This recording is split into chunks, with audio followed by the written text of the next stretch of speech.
વલસાડમાં મહિલાને શા માટે ફોન પર કહ્યું તારા પતિને લઈ જા નહીં તો મારી દેશું।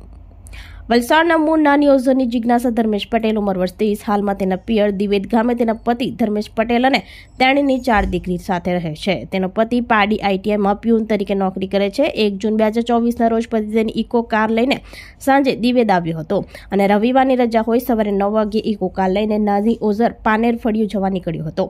બાદમાં 1:30 વાગ્યાના સુમારે પતિ ધર્મેશને ફોન કર્યો તો તેણે ફોન ઉપાડ્યો જ ન હતો। વારંવાર ફોન કરતા કોઈકે ફોન ઉપાડી જણાવ્યું હતું કે તમારા પતિને બીજી સ્ત્રી સાથે પકડાયેલ છે, જેથી તમે જલ્દીથી ગાદરિયા પેટ્રોલ પંપ ઉપર આવો અને કહો કે કબૂલ કરે નહીં તો મારી નાખીશું।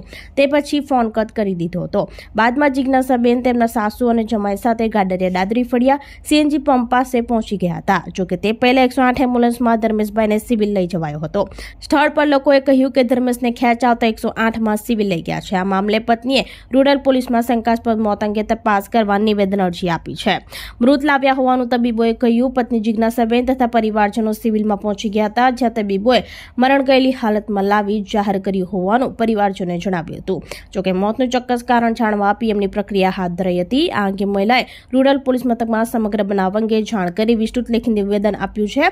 સમગ્ર ઘટના જોતા આ કેસમાં પરિવારજનો ધર્મેશની હત્યાની આશંકા વ્યક્ત કરી રહ્યા છે। મારું નામ પ્રિતેશ પટેલ।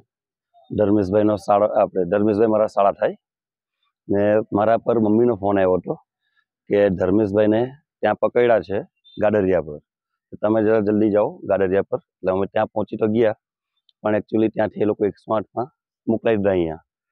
પણ એ લોકોએ અમને એમ કીધું છે કે એને ખેંચ આવી ગઈ ને 108માં મોકલાવી દીધી છે। પણ જ્યારે સિવિલ પર આવીને તપાસ કરી તો એકચ્યુઅલી એને પહેલાંથી જ મૃત જાહેર કરેલો હતો એમ કીધું 108 વાળાએ બી।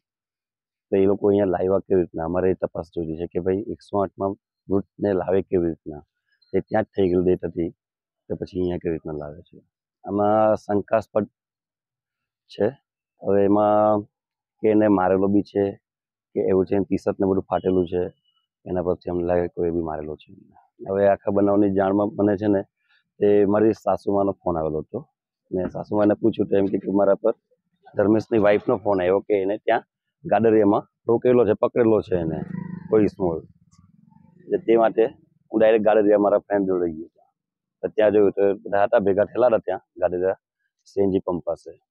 ત્યાંથી અમે પાછા સિવિલ પર આવ્યા જાણ મળી। ત્યાં જાણકારીમાં તો એવું હતું કે આપણે પૂછ્યું, હવે ત્યાં ધર્મેશ એ લોકો એમ કીધું છે કે ભાઈ ધર્મેશને 108માં લઈને ગયા છે, તો મને ડાઉટફુલ મેં સાચી ઘટના શું થઈ છે તો એ લોકોએ મને કીધું કે આવી રીતના એને 108માં ખેંચાવી એટલે મોકલાઈ દીધું છે।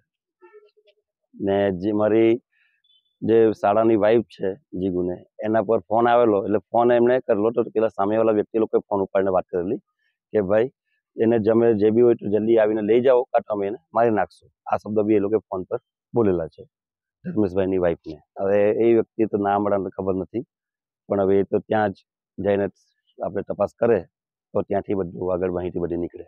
હુમલામાં તો હવે એની ટી શર્ટ ને બધું ફાટેલું છે એટલે તેના પરથી તો કપડાં ને ઘસેલો છે એમ એટલે ખબર તો પડે કે એને કઈ હુમલો થયેલો હોય તો જ એમ, બાકી તો એમ તો નહીં થાય। રમેશભાઈ કરશનભાઈ પટેલ ઓઝર, માજી સરપંચ શ્રી।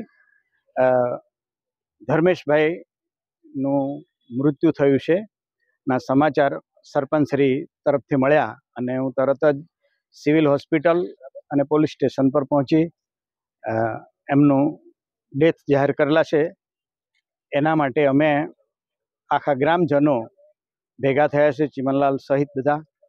તો એમાં ઊંડામાં ઊંડી પ્રશાસન તપાસ કરે અને એમના ધર્મપત્નીને એમના પરિવારને ન્યાય મળે એવી અમારી માંગણી છે। હવે ઘટના તો એમનું ડેથ થયું છે સીએનજી ઉપર ગાડરિયામાં, અને કેવી રીતે બન્યું શું એ તો અમે જોયું નથી, પરંતુ એમના ધર્મપત્ની ઉપર ફોન ગયો અને ધર્મપત્નીએ અમને જાણ કરી સરપંચશ્રી મારફત, એટલે એની ઊંડી તપાસ થવી જોઈએ। આપણી સંકલ્પ ન્યૂઝ ચેનલને સબસ્ક્રાઇબ અને લાઇક કરો, બેલ આઇકન દબાવો જેથી આવનાર ન્યૂઝ અપડેટ્સની નોટિફિકેશન આપના મોબાઈલ પર સૌથી પહેલા પહોંચે। Like, subscribe and share the video.